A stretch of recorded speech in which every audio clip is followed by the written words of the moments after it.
pegar comigo a sua Bíblia, Dia dos Pais, abra comigo numa carta de um pai para um filho. Um pai de coração, mas pai. A gente pregou até sobre isso aqui, né? Naquela pregação que a gente fez sobre herança espiritual. Como Timóteo parece não ter um pai crente. E como Paulo assume esse papel no coração dele. Como isso é preciosíssimo. São as últimas palavras do santo apóstolo Paulo. As últimas palavras de alguém sempre têm um peso especial. Especialmente são as palavras de um homem tão notável como Paulo. Segunda carta de Paulo a Timóteo, capítulo 2, versículo 8. Antes de a gente ler o texto, só uma coisinha que eu lembrei. Se você não comprou presente do Dia dos Pais ainda, você pode passar na lojinha, a hora do merchandising. Você pode passar na lojinha da igreja. Lá tem coisas bem legais que você pode comprar para abençoar seu pai. Camisas com frases bíblicas, livros legais, livros do pastor Saulo, carta aos pecadores. Seu pai é um pecador, compra para ele, brincadeira. Você entendeu errado, né? E tem também feridas do coração, para cuidar do coração do papai, amém, gente? Tem também lá, tem camisas, tem canecas, tem coisas legais. E hoje, quem comprar na lojinha, ainda ganha um brindezinho bem bonito que está rolando lá, para a glória de Deus. 2 Timóteo 2, versículo 8, diz assim: lembre-se de Jesus Cristo, ressuscitado dos mortos, descendente de Davi, conforme o meu evangelho, pelo qual sofro e até estou preso como criminoso. Contudo, a palavra de Deus não está presa. Meus irmãos, uma das experiências mais interessantes que eu tive compartilhando a palavra de Deus foi certa vez quando eu morava por uns meses nos Estados Unidos. Eu tinha 18 anos. Eu estava na região de Atlanta, Geórgia, um lugar chamado Marietta, não sei se alguém conhece. E eu estava trabalhando numa churrascaria. E eu era um dos, acho que era o mais novo dos contratados daquela churrascaria. Então tinha um pessoal lá mais velho, mais senhor do ambiente. Eu já sou naturalmente na minha mesmo, então mais na minha ainda. Eu ficava novinho, tímido ali na minha, quietinho. E especialmente tinha um cara, que eu acho que era carioca, que era um cara, sabe, meio assim zangadão, meio brabão assim, sabe, reclamava com os outros, meio mal-humoradão assim, meio amargo mesmo, sabe? E assim, ele era bravo. Algumas semanas antes do episódio que eu estou contando agora, ele tinha brigado mesmo nas vias de fato com outro funcionário lá. E foi uma confusão, porque tinha faca na cozinha, a gente todo mundo com medo deles pegarem faca. Foi um negócio tenso. E era meio mal encaradão assim. E era altão, né? Para mim já é uma coisa que pesa isso. Altão, assim, grande, forte. E aí um dia, eu achava que ele não gostava de mim. Eu achava que era porque eu era crente, que ele me olhava feio assim, uma cara estranha. Aí um dia, no fim do expediente, ele falou assim: baiano, eu quero falar com você. Eu me tremi todo.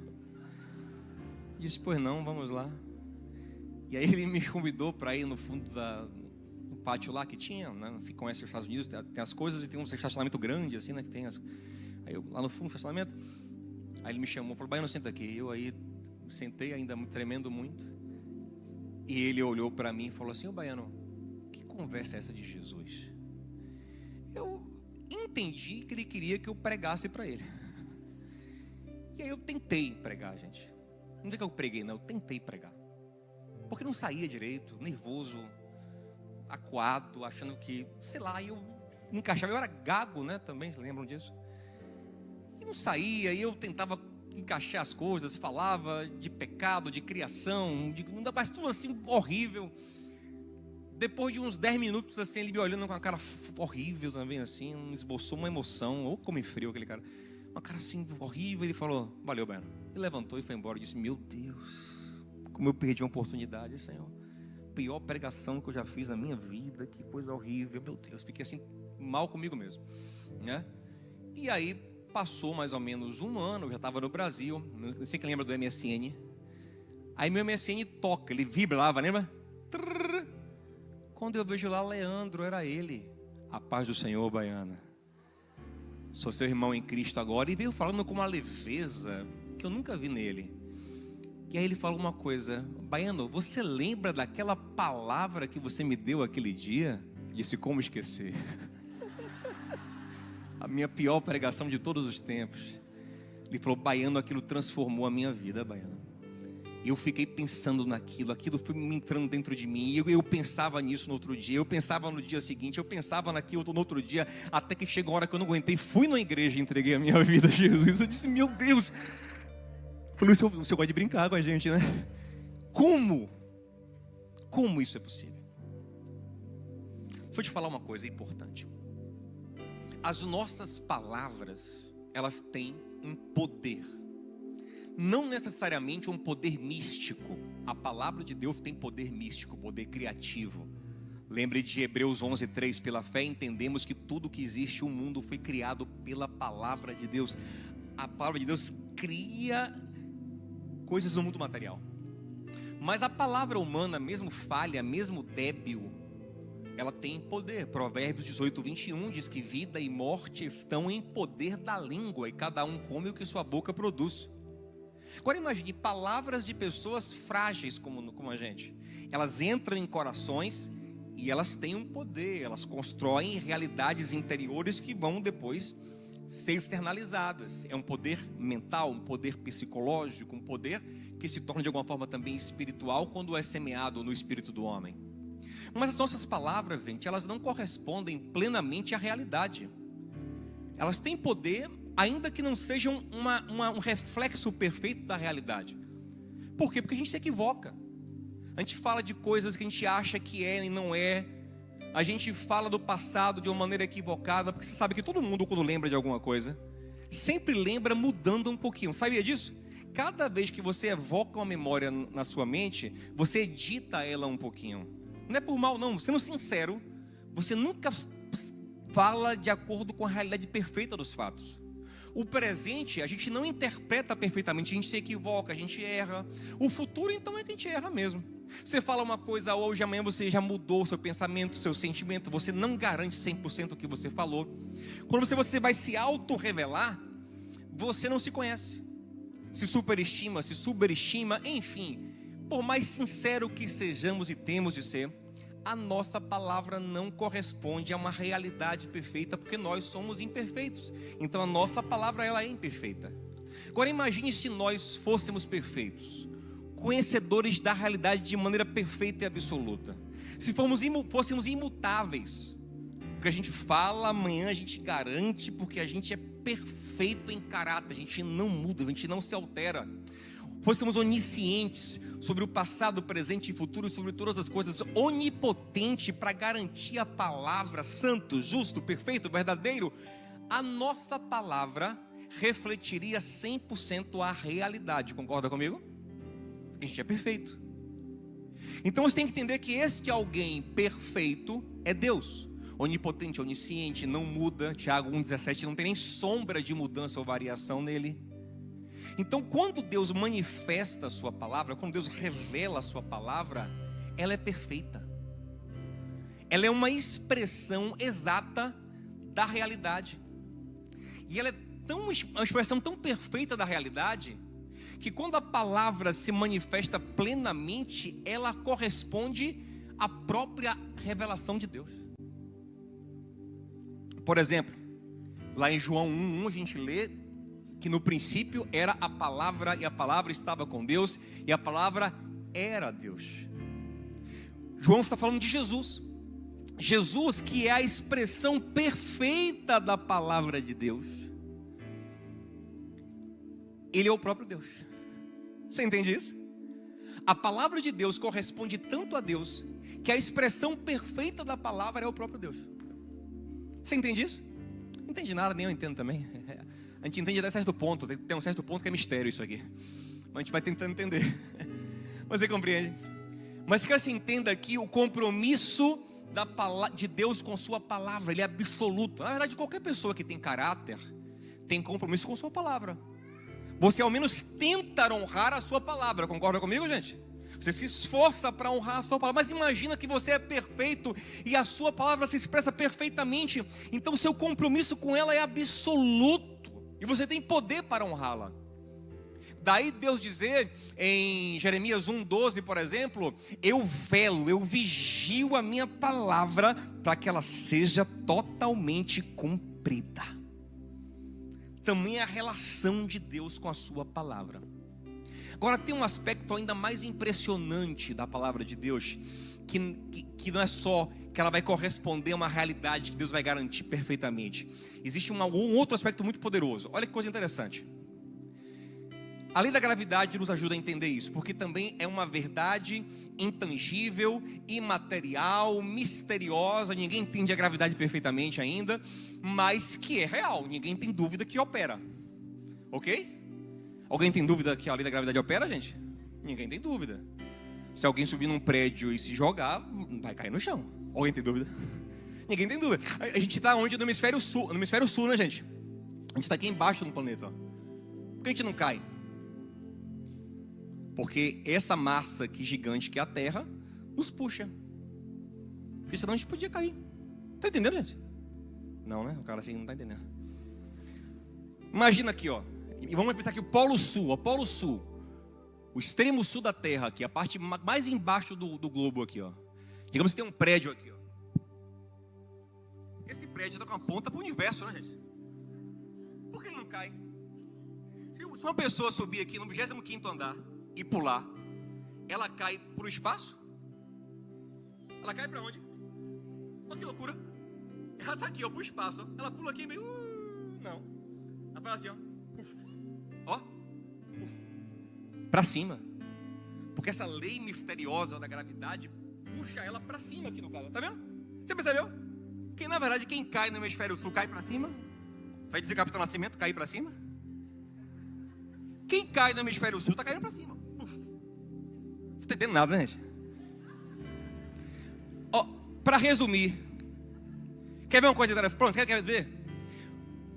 O que cai mais rápido? Uma bola de papel ou uma bola de ferro?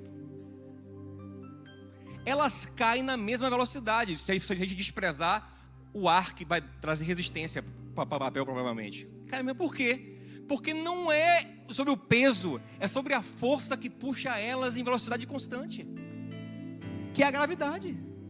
Você entende? Então você crendo ou não nessa lei, você entendendo ou não essa lei, ela é real. Não pule de prédio nenhum em nome de Jesus. Se você pular de um lugar alto, a lei da gravidade não fala assim: ô, tadinho, ele não sabe, eu vou perdoar o tempo da ignorância. Ô, tadinho, ele não acredita na lei da gravidade, ensinaram errado para ele. Ou não, eu vou segurá-lo aqui. Não, ela é impessoal. É uma realidade, é uma verdade seca, sem vida e categórica. Já foi, ok, gente? A palavra de Deus é diferente. A palavra de Deus, olha como o que diz em João 1,14. E a palavra se fez carne e habitou entre nós, cheia de graça e verdade. A palavra não só tem verdade, ela consegue ter verdade ao mesmo tempo que tem graça, que tem vida, que tem misericórdia. Então, por exemplo, a palavra de Deus em sua realidade determinou que quem peca tem que morrer, que pecado gera morte, desde a lei do Antigo Testamento, reafirmada no Novo. Paulo diz, por exemplo, em Romanos 6,23, que o salário do pecado é a morte. Então o pecado tem que gerar morte. Então todos nós teríamos que morrer espiritualmente e fisicamente por causa do pecado. Essa é a palavra de Deus, é a verdade de Deus, é a realidade de Deus, é a justiça. Deus não pode ir contra isso. Mas como é que você pode aplicar essa verdade com graça? A própria palavra de Deus, que encarnou em Cristo, ela foi para a cruz morrer no nosso lugar. Então a verdade de que a palavra tem que ter uma recompensa de morte está ali, mas ao mesmo tempo há uma graça manifesta, porque uma pessoa que é a própria palavra toma para si o cumprimento da realidade com graça. Vocês compreenderam? Pode fingir que compreendeu, mas é isso aí. que eu quero dizer a você é que a palavra de Deus não é apenas uma realidade seca, ela é viva, ela tem espírito, ela se aplica coletivamente e pessoalmente. Aleluia, isso é maravilhoso. Daí Jesus dizer em João 6,63, as minhas palavras são o quê? Espírito e vida. Hebreus 4,12, a palavra de Deus é o quê? Viva e eficaz. Então ela vai se cumprir, mas ao mesmo tempo que ela se cumpre com a realidade, com a verdade e com a justiça, ela dá um jeito de se cumprir com amor e com graça. Ela entra e quebra, mas transforma, gera vida. Então quando o Senhor fala sobre sua palavra, por exemplo, lá em Isaías 55:10, ele fala assim, ele fala assim, ó, como a chuva que cai do céu e não volta vazia, mas produz na terra semente para quem semeia, pão para quem se alimenta, assim é a palavra que sai da minha boca. Quando eu mando ela vai dar um jeito de prosperar, ela vai dar um jeito de regar a terra, ela vai dar um jeito de produzir o que eu quero que ela produza. Quem pode glorificar o Senhor por sua palavra? Isso é maravilhoso, isso é tremendo. E aí, meus irmãos, entendendo isso, essa aqui é a última carta de Paulo, as últimas palavras do segundo maior homem da história, porque o primeiro é incomparável, o homem que mudou o mundo, o que nós temos hoje, temos porque Deus usou Paulo. Toda a construção ocidental, toda a civilização, todo avanço de direitos humanos, de igualdade humana, de enxergar no homem a imagem de Deus, foi porque esse homem usado por Deus espalhou a mensagem de Deus no mundo. Esse homem é um gigante. E nas últimas palavras de Paulo, sabe qual é a sua maior preocupação nessa carta? Se fôssemos resumir, pastor, qual é a maior preocupação de Paulo? Ele está perto de morrer. Capítulo 4, versículo 6, ele fala, já está próxima a minha partida, eu vou ser oferecido a Deus como uma oferta. Qual é a maior preocupação dele? Sem dúvida, a maior preocupação de Paulo, em suas últimas palavras, é que continuem pregando a palavra com fidelidade.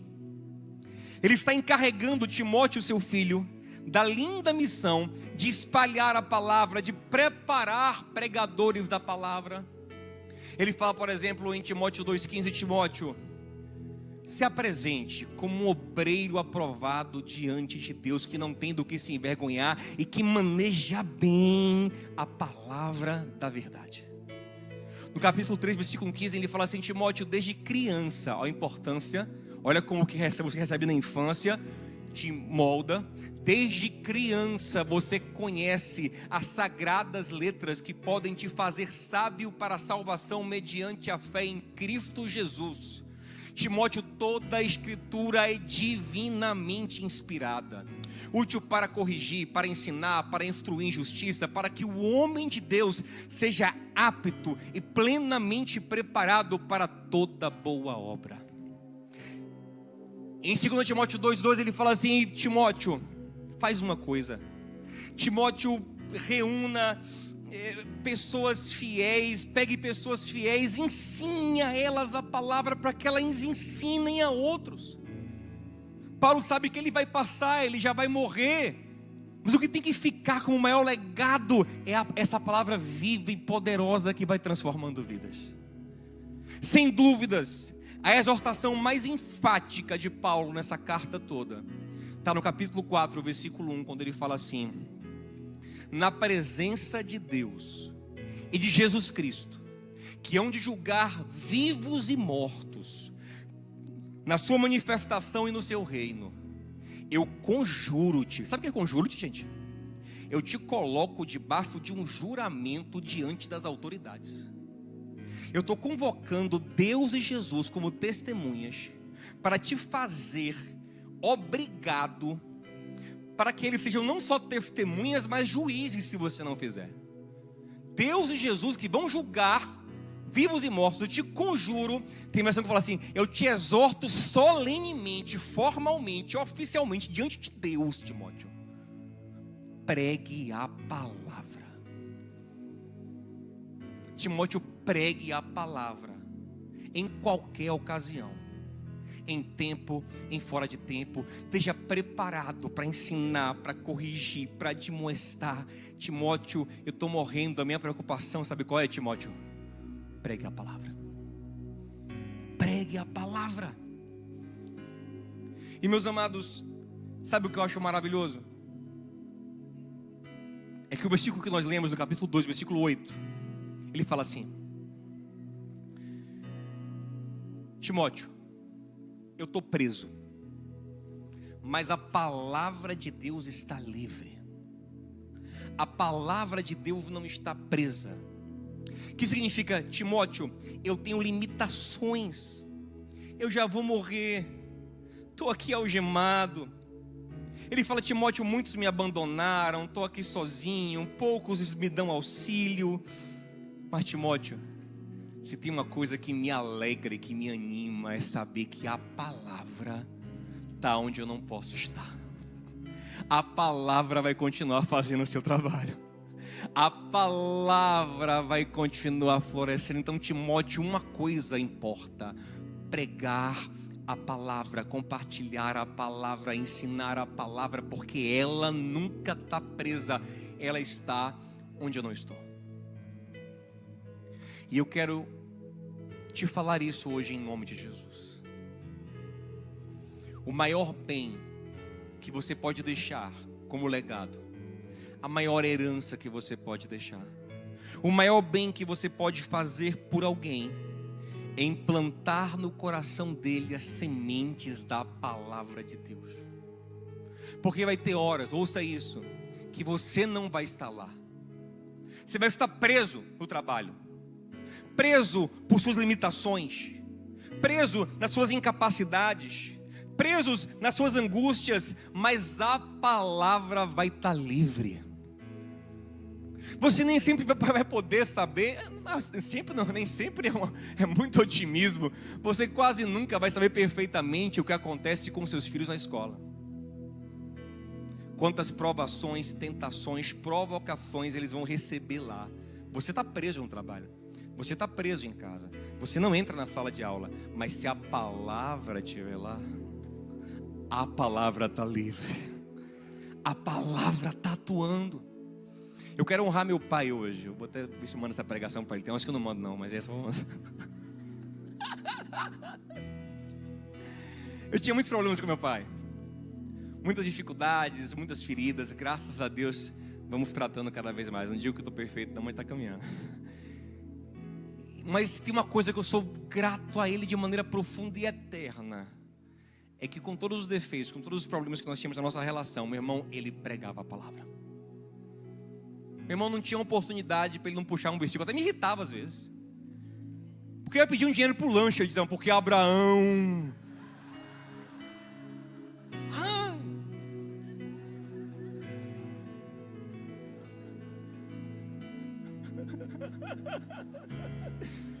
Toda hora era um versículo bíblico, era um negócio bíblico, era uma história, uma conversa. Eu disse, meu Deus, dava raiva muitas vezes. Mas engraçado, como isso foi poderoso. Porque quando eu fiz 12, 13 anos, eu comecei a ser tentado, provocado por algumas coisas não tão legais. E é impressionante, gente, como Deus me guardou. Sabe como Deus me guardava? Meu pai não estava lá, minha mãe não estava lá. Mas quando eu chegava ali perto de fazer uma coisa que podia estragar muito a minha vida, como por exemplo, usar drogas, eu nunca experimentei, de ter muitas chances. Quando estava ali perto, aí vinha aí, Abraão... Rapaz, vinha no meu coração.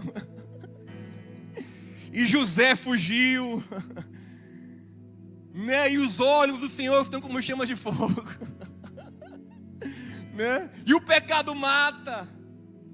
Ou então momentos de dificuldade, de angústia, momentos que eu estava angustiado, que eu não sabia o que fazer. De quem eu lembrava?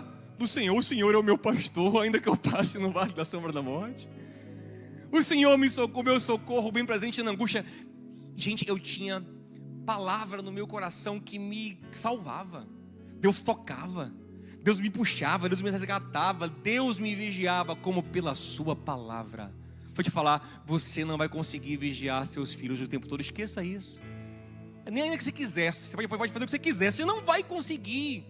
Mas se a palavra estiver lá, a palavra guarda. Salmo 119, versículo 9. Como guardará o jovem puro o seu caminho? Não tem jeito. Como? Como um jovem com tanta tentação pode guardar puro o seu caminho? E a resposta está bem na palavra. Versículo 9. Observando, guardando a palavra de Deus é o único jeito. A gente está preocupado em colocar o menino no melhor curso de inglês, no melhor karatê, no melhor balé, e mandar para o intercâmbio. Tudo isso é muito lindo, mas vou te falar uma coisa: o melhor que você pode fazer por ele não é o melhor inglês, não é a melhor escola, não é a melhor faculdade. Ele tem a palavra no coração. É a palavra que vai guardar ele na hora do mal, na hora de tomar a decisão, na hora de ter fé, para sair de angústias, para encontrar a luz. A palavra é a luz para o caminho. Então eu sinto muito se você investe tanto em tanta coisa, mas você não faz nisso. Nisso eu louvo a Deus pelo pastor Rogério Dantas, porque muitas coisas não foram como eu queria, mas uma coisa foi maravilhosa. Eu fui crescendo, ouvindo a palavra, ouvindo a palavra, ouvindo a palavra, ouvindo a palavra. Sabe o que aconteceu? O meu encontro mesmo com Cristo foi aos 15 anos, para 16. E aí de repente, quando o Espírito veio regar em mim, já tinha muita palavra. Então do dia para a noite eu virei pregador. Porque quando regou, encaixou tudo. Porque já tinha muita semente da palavra que começou a brotar, enraizar, frutificar para a glória do Senhor. Oh, meu pai e mãe que ama outro, o maior presente que você pode dar a alguém é a palavra. Ela é a vida, ela não é só um conhecimento, não é só uma informação, ela é viva, ela fica lá. É por isso que esse homem aparece um ano depois e me chama na minha frente e fala: estou convertido, com aquela pregação. Diz: como é possível isso? Como é possível?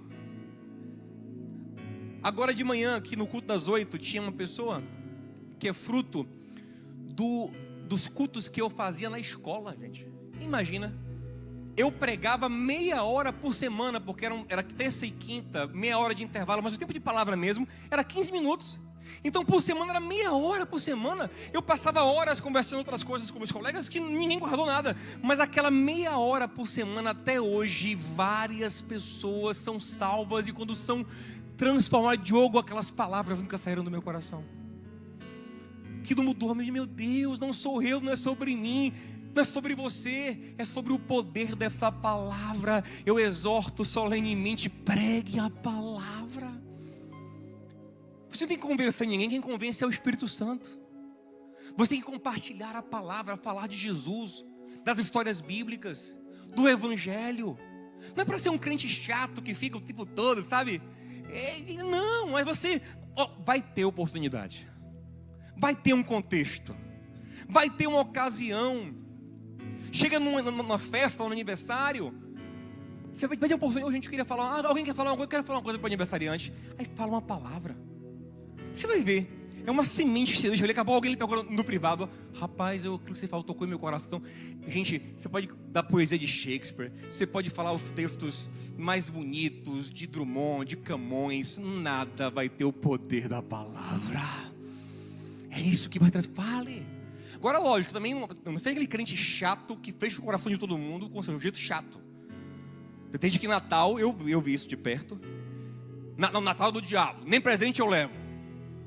Mas quando chega na festa, quer pregar para todo mundo: Jesus nasceu, Papai Noel do diabo. Não leva presente, come tudo. Comer ele come, mas do diabo a festa. Não, leve o presente, seja legal. Diga assim: irmão, seja legal. Diga, irmão, seja legal, seja legal. Até para a palavra entrar mais, seja legal. Seja legal. Leve presente. Aí você vai e aproveita e deixa o maior presente. Porque um dia você não vai estar mais ali, mas a palavra que você semeou é eterna. Paulo sabe que ele vai morrer, mas que a palavra fica. O Senhor disse a Isaías, Isaías 46, Isaías: prega. Ele: o que, Senhor? Prega, porque toda a humanidade é como a relva do campo, é como plantas que murcham, mas a palavra do Senhor permanece para sempre. O imóvel que você vai deixar vai se desgastar, a fazenda vai se desgastar, os animais vão morrer, tudo vai passar, as fotos vão ser perdidas nas nuvens, as imprimidas vão ser esquecidas e envelhecidas, as memórias vão se perdendo, mas a palavra se renova, a palavra é eterna. Gente, é um negócio impressionante. Às vezes eu não lembro de nada, às vezes eu não lembro de tudo, do nome, sabe, das pessoas mais próximas. Minha mente é bugada às vezes, mas eu não sei como eu lembro da palavra. Sabe por quê? Porque ela enraizou em mim em lugares que nenhum outro conhecimento pode enraizar. Ela é viva e vai nos lugares mais profundos. Ela vai mais fundo do que uma espada afiada de 2 gumes. Prega a palavra. Você está preso, mas ela está livre. Prega a palavra, meu irmão, minha irmã. Sabe como começou os cultos na escola? Foi numa aula de história. O professor estava zombando da Bíblia, estava zombando da história do Êxodo, contando a história de maneira bem distorcida, dizendo que a Bíblia dizia o que não dizia. E ele achava, acho que ele fazia isso todos os anos, e ele achava que ninguém na sala ia saber. E aquilo foi me incomodando, até que eu não aguentei, mas disse: professor, não é bem assim não. Aí ele achou que eu não sabia. Então diga. Eu falei: posso levantar? Ele disse: pode. Eu levantei. Eu comecei a pregar. Foi assim, capítulo tal, versículo tal. Confira aí. Quer conferir? Abre a Bíblia aí. Versículo tal, foi assim, foi para lá. Quando eu acabei, a turma: uhul! Aí quando eu acabei, uns 5 me procuraram. A paz do Senhor, irmão, arrebentou, viu? Aí eu disse: vocês são crentes, né? Agente secreto, né?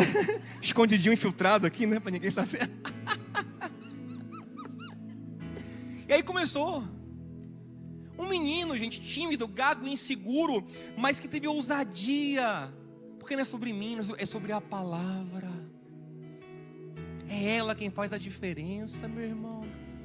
Isso é tão poderoso. Se você imaginar Paulo, quando ouviu a palavra do Evangelho, as histórias de Jesus. Porque, gente, o que é a palavra? É isso, as histórias do Antigo Testamento, do Novo Testamento, os textos das cartas de Paulo, os Salmos, os Provérbios, é Gênesis, é a palavra. É contar essa história, não é simplesmente o versículo, mas a mensagem, porque o versículo pode ser traduzido de várias formas, mas a mensagem que essa palavra carrega. Então, está falando o que mesmo? Assim, Paulo. Como é que Paulo ouviu a palavra?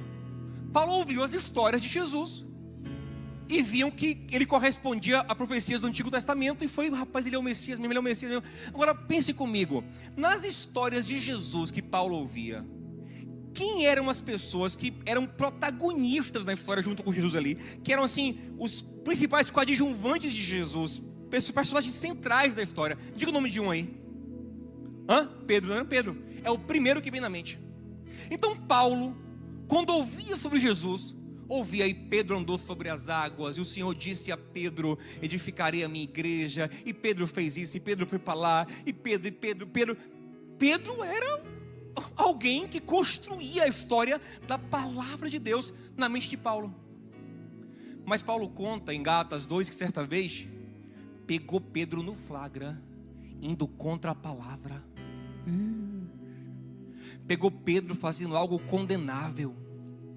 Pegou Pedro sendo hipócrita, sendo falso, sendo fingido, errando, pecando. E então Paulo se desviou da palavra, né, gente? Não, meu amado. Gente, Paulo não viu só o mensageiro, não. Ele viu o cara que constrói a história da palavra, indo contra a palavra. Sabe o que Paulo fez? Repreendeu Pedro, exortou Pedro e pregou mais ainda a palavra. Porque ele entendeu que a palavra é maior do que o mensageiro. E eu não estou chamando você para hipocrisia, não, meu irmão. A sua vida é a maior pregação mesmo. A sua vida, a sua encarnação da palavra é a maior pregação, não tenha dúvida. Mas muita gente não quer compartilhar a palavra, porque acha, não, mas eu posso errar. Eu não... Meu irmão, Pedro, que construiu a história do evangelho com Jesus, estava errando na frente de Paulo. Paulo não ficou, ai meu Deus, Pedro, não. Pedro não é a palavra. Pedro tem a palavra. Jesus é a palavra. Então você pode ser imperfeito, você pode ter falhas, quem pregou para você pode ter falhas, o pastor, o missionário, o pregador, o irmão que te discipulou, todo mundo erra, mas a palavra de Deus é verdadeira. Seja todo homem mentiroso e Deus verdadeiro. Amém? Não deixe a sua fé se abalar, porque mas os pregadores mentem, erram, falham, se confundem, que se arrependam, que se convertam, mas a palavra continua verdadeira. Paulo exortou Pedro e continuou pregando, ainda usou a história de Pedro para pregar, ainda se afirmou ainda mais na compreensão da palavra. Então assim, é maturo, dá para saber que é sobre essa palavra, amém gente? Ela que nos dá vida, ela está acima de qualquer homem, até de Pedro. Então meu irmão, o que eu quero dizer para você hoje é isso. Eu não sei se você tem compartilhado a palavra, eu não sei se você está falando dela o tempo todo. Se você não está fazendo isso, é provável que o seu coração não está cheio da palavra, porque a boca fala do que o coração está. Se isso não transborda de você, você não está vivendo uma vida bem-aventurada, porque a vida do bem-aventurado é de meditação na palavra de dia e de noite. Salmo 1. Sabe qual é o principal mandamento da lei? Deuteronômio 6:5. Amarás o Senhor teu Deus de todo o teu coração. O segundo mandamento que complementa esse é Levítico 19:18, né? Amar o teu próximo como a ti mesmo. Mas o primeiro, o basilar, é esse: amar a Deus de todo o coração. Como é que isso é possível? O próprio Deus continua, só continuar o texto, versículo 6. Ele fala: estas palavras que eu te ordeno estarão em teu coração. A única forma de amar o Senhor de todo o coração, que é a base da vida abençoada, é as palavras estarem no coração. E como é que as palavras ficam no coração? Como qualquer pensamento sendo alimentada. Aí ele continua: e você as ensinará aos teus filhos. Como? Fazendo como o pastor Rogério vai fazer. Está lá no texto. Mas realmente nisso ele foi certo. E você as ensinará aos seus filhos. Sabe como? Ele fala: sentado em casa, andando pelo caminho, ao acordar, ao deitar, em todo o tempo, vá falando da palavra de Deus. E se você se envergonha da palavra, eu vou te dar uma notícia muito ruim: Jesus se envergonha de você, porque ele disse: esta geração adúltera e perversa se envergonha de mim, das minhas palavras. Uma geração que não se envergonha de nada. Aí a pessoa tem vergonha de compartilhar. Meu irmão, a maior honra da sua vida é ter um tanto da palavra no coração e poder compartilhar com alguém. Ele fala: se esta geração adúltera e perversa se envergonhar de mim e da minha palavra, eu me envergonharei dela. Mas aquele que me confessar, eu confessarei diante do meu Pai. Aquele que me assumir, eu assumo um compromisso com ele também. Eu honro essa palavra. Deixa eu falar uma coisa: Deus tem um compromisso profundo com a palavra dele. Paulo vai falar a Timóteo assim, ó. Ele fala assim, ó: sofrermos com ele, com ele reinaremos. Se o negarmos, ele nos negará. Mas se formos infiéis à palavra dele, ele permanece fiel, porque não pode negar a si mesmo. Significa isso? Nele não cabe infidelidade. Se você tem a palavra na sua vida, ela vai se cumprir. Mesmo que você em algum momento seja infiel, isso vai acontecer infelizmente, até sermos aperfeiçoados na glória. Mesmo em nossa infidelidade, ele mantém a palavra dele ali, ó. Você não mantém a sua, ele mantém a dele. Você pode glorificar o Senhor por isso? Ele é maravilhoso. Ele é maravilhoso.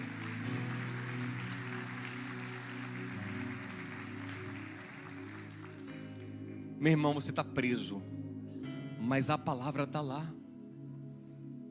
Tem cônjuge que fica rastreando o outro na busca do telefone o tempo todo.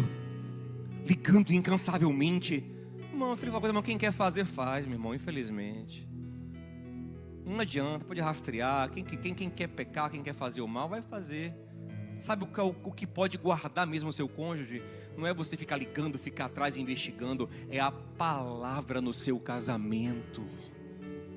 Agora você fala de tudo, mas não fala da palavra. Não compartilha a palavra. Pedro fala que o marido deveria lavar a esposa com a palavra, com a lavagem da palavra.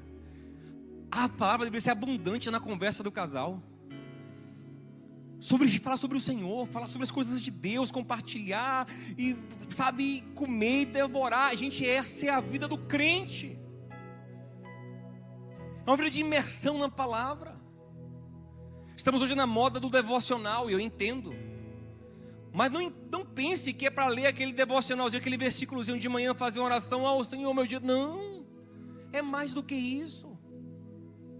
É ter a palavra na mente, pensar nela, é enxergar o mundo através da palavra e compartilhá-la constantemente. Meu irmão, eu repito, pode ser que não gostem a princípio, mas um dia vão te agradecer por ter compartilhado a palavra. Provérbios fala assim, aquele que adula a princípio tem mais favor, mas o que exorta depois é mais honrado. Um dia as pessoas que ouviram de você a palavra com verdade, com amor, com graça, elas vão dizer, nossa, que presente você me deu. E eu fico assim chocado com o que acontece. Eu encerro aqui. Porque às vezes eu vou atender pessoas que começam a dar um testemunho tão maravilhoso. Eu falo, meu irmão, que testemunho você está me dando aqui? Eu vim te atender, eu só estou sendo atendido, estou sendo edificado. Como você conseguiu vencer isso? Como você conseguiu passar por isso? Pastor, uma palavra que você disse, eu dei essa palavra. Porque não é sobre mim, é sobre o poder dessa palavra de Deus. Amém, gente? Ela é impressionante, o que ela faz é impressionante. Hein, Anguinho? Aqui, dono do curso de oratória, teve a ideia louca de botar um gago para dar curso de oratória. Aí me convidou para dar aula. E ele me disse, pregue aí, pregue. Fale de Jesus, vamos pegar essa maneira, não, fale de Jesus. Aí eu vou na aula, falo de Jesus. Todo fim de curso é 3, 4. Depois, rapaz, eu quero Jesus, eu quero o Senhor. Alguns já foram batizados, estão aí crentes, servindo ao Senhor. Porque não é sobre a gente, é sobre o poder da palavra, meu amado. Mas pastor, meu marido tem um coração duro, meu irmão. A palavra de Deus é o martelo que esmiuça a rocha. Continue, pregue, coloque. Tem cada caso aqui que você não tem ideia. Você tem caso, pastor, meu marido não quer nada com a igreja. Sabe o que eu fazia? Eu assistia o culto online, botava bem alto na televisão. Aí ele passava assim de vez em quando, assim, ó. Aí teve um dia que eu senti que ele passava e fez assim devagarzinho, assim, ó. Senti que pegou, fisgou. E os caras estão aqui hoje mais crentes do que as mulheres. Você pode dar glória a Deus por isso?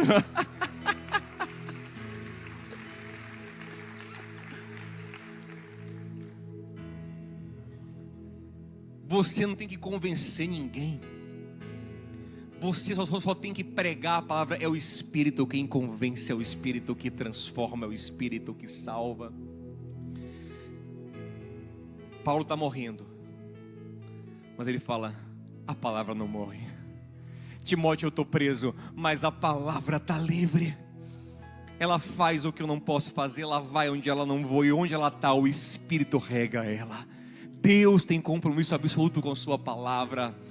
Por isso, Timóteo, eu te exorto solenemente, em todo tempo, pregue a palavra.